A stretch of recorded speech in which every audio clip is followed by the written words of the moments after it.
অপেক্ষাৰ ফল মিঠা হয়। এলপিৰ ক্ষেত্ৰতে হওক ইউপিৰ ক্ষেত্ৰতে হওক ডকুমেণ্ট ভেৰিফিকেশ্যনৰ সম্পৰ্কে যথেষ্ট দিন ৰ'বলগীয়া হৈছে নিৰ্বাচন চলি থকাৰ কাৰণে সমগ্ৰ দেশত। ইয়াৰ উপৰিও টেটকাম ৰিক্ৰুটমেণ্টৰো এডভাৰ্টাইজমেণ্ট ওলালে তেওঁলোকেও কেতিয়াকৈ অনলাইন আবেদন হ'ব সেই বিষয়ে তেওঁলোকে বিভিন্নজনে তেওঁলোক চিন্তাত আছে বা তেওঁলোকে কমেণ্ট ছেকশ্যনত প্ৰশ্ন কৰি সোধে।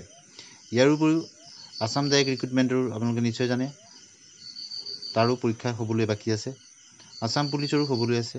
ইয়াৰ গতিকে সকলোৱে অপেক্ষাৰত হৈ আছে কেতিয়াকৈ নেক্সট ষ্টেপটো আগবাঢ়ি যাব।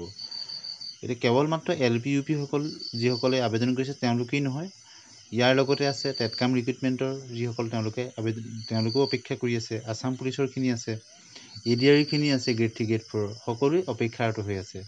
আৰু এই গোটেই ছিষ্টেমটো পলম হৈ যোৱাৰ মূলতেই হ'ল যিটো সাধাৰণ নিৰ্বাচন সমগ্ৰ ভাৰতবৰ্ষত চলিছে তাৰ কাৰণে।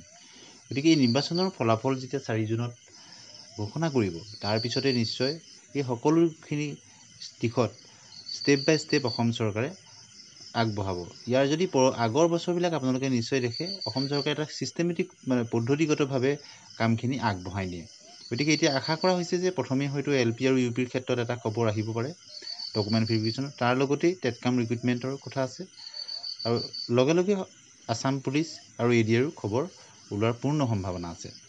কিয়নো অসম চৰকাৰে এটা নিৰ্দিষ্ট পদ্ধতিগতভাৱে সকলোখিনি কাম আগৰ বছৰবিলাকত আগবঢ়াই নিছিলে। গতিকে এইবাৰো তেনেদৰেই নিশ্চয় আগবঢ়াই নিব। কিন্তু তাৰ মাজতেই যিহেতু জুলাইত APSC মেইনছ পৰীক্ষাও আছে, গতিকে তাৰ হয়তো চিডিউলবিলাক হয়তো সেই পৰীক্ষাক লৈ তাৰ আগতে হ'ব পৰীক্ষা মেইনছৰ, হয়তো 2-এটা পৰীক্ষা পিছুৱাই যাব। মাজতে জুলাই মাহত APSC মেইনছ পৰীক্ষাটো আছে। আৰু বহুজনেই ক'ব বিচাৰে যে আকৌ পঞ্চায়ত নিৰ্বাচনো আছে। গতিকে পঞ্চায়ত নিৰ্বাচনৰ আগতেই এই যিখিনি নিযুক্তি প্ৰক্ৰিয়াটো নিযুক্তি সম্পন্ন হ'ব নেকি? যি 35,000 নিযুক্তিৰ কথা কৈছিলে সেই 35,000 নিযুক্তি পঞ্চায়ত নিৰ্বাচনৰ আগতেই হ'ব নেকি? যদি পঞ্চায়ত নিৰ্বাচনৰ আগতেই এই নিযুক্তিটো হৈ যায় ভাল হ'ব। নহ'লে পঞ্চায়ত নিৰ্বাচনৰ কাৰণে আকৌ 2-3 মাহ, কিন্তু মাজৰ সময়খিনি যিহেতু অধিসূচনা আহি যাব, গতিকে অলপ আগবাঢ়ি থাকিলেও পঞ্চায়ত নিৰ্বাচনৰ আগত যদি নিযুক্তিটো হৈ নাযায় অধিসূচনা হোৱাৰ আগতে, তেতিয়া আকৌ হয়তো বছৰৰ শেষৰ ফাললৈহে নিযুক্তি হ'বগৈ পাৰে। এতিয়া নিৰ্বাচনৰ পিছতেই কামখিনি আগবাঢ়িলেও যদি পঞ্চায়ত নিৰ্বাচনৰ আগতেই নিযুক্তিটো সম্পন্ন নহয়গৈ, তেতিয়া হয়তো পঞ্চায়ত নিৰ্বাচনৰ আগতেই এইখিনি কামখিনি হৈ থাকিব আৰু নিযুক্তিটো নিৰ্বাচনৰ পিছত তেনেধৰণৰো হ'ব পাৰে। কিন্তু এতিয়ালৈকে কিন্তু অসম চৰকাৰে পঞ্চায়ত নিৰ্বাচনৰ সূচীও ঘোষণা কৰা নাই। কেতিয়ালৈ হ'ব কি কথা এই বিষয়ত নিৰ্বাচন আয়োগেও তেওঁলোকৰ ঘোষণা কৰিব। গতিকে বহুখিনি কথা আছে আৰু বিভিন্নজনে কমেণ্ট ছেকশ্যনত বিভিন্ন ধৰণে এইবিলাক কথা সুধি থাকে আৰু অথেণ্টিক ইনফৰ্মেশ্যন নোপোৱালৈকে আপোনালোকক এই সম্পৰ্কত আমি ভিডিঅ' প্ৰস্তুত কৰিব বিচৰা নাছিলোঁ। কিন্তু বহুজনেই বিভিন্ন ব্যক্তিগতভাৱেই হওক বা কমেণ্ট ছেকশ্যনত জানিব বিচাৰে। এতিয়া আমি যি ভাবিছোঁ যে নিৰ্বাচনৰ ফলাফলৰ পিছতেই এই কিন্তু খবৰটো ওলাব।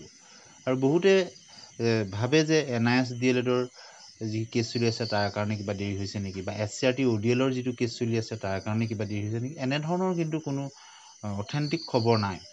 কিয়নো এনেধৰণৰ কিবা হোৱা মাত্ৰকে শিক্ষামন্ত্ৰী বা বিভাগীয় কৰ্তৃপক্ষই লগালগ তেওঁলোকে জনাব সংবাদ মাধ্যমত, বা তেনেধৰণৰ নটিচ ওলাব বা আদালতৰ পৰা আহিব। গতিকে এইবিলাক কথা তেতিয়ালৈকে আমি বিশ্বাস কৰিব নোৱাৰিম যেতিয়ালৈকে শিক্ষা বিভাগৰ পৰা বা DWEৰ ফালৰ পৰা বা অসম চৰকাৰৰ ফালৰ পৰা অফিচিয়েলি প্ৰকাশ নকৰে।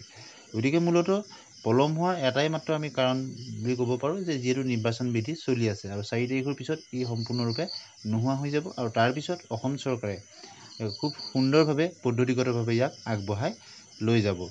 আৰু আপোনালোকৰ যি অপেক্ষাৰ অন্তত নিশ্চয় ভাল ফলাফল এটা সকলোৱে পাব। আৰু প্ৰথমবাৰৰ কাৰণে যদি ভিডিঅ'টো চাইছে চেনেলটো ছাবস্ক্ৰাইব কৰি দিব, ভাল পালে লাইক আৰু শ্বেয়াৰ কৰি দিব, বন্ধু বান্ধৱীলৈ শ্বেয়াৰ কৰি দিব। আজিলৈ আহোঁ, ধন্যবাদ।